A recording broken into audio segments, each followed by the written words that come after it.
যে আবারও চলে এসেছি চিত্তবাবুর দোকানের সামনে।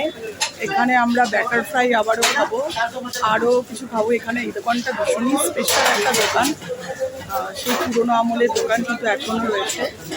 দেখো এখানে স্পেশাল চা আর এখানে ব্যাটার ফ্রাই খাবো আমরা।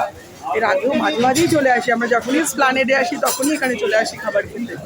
এখানে এই টাইমে এই সময় কি প্রচণ্ড ভিড় হয়।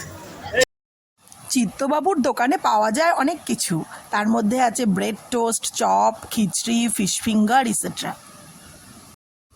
এখানে খুব ভালো চিকেন স্টুও পাওয়া যায়। এই যে চিত্তবাবুর দোকানে খাচ্ছি ব্যাটার ফ্রাই। এই যে ব্যাটার ফ্রাই গরম গরম কাসুন্দি দিয়ে দিয়েছে, এই যে কাসুন্দি দিয়ে দিয়েছে আর পেঁয়াজ কুচি দিয়ে দিয়েছে। দারুণ লাগছে খেতে, খুব ভালো লাগছে।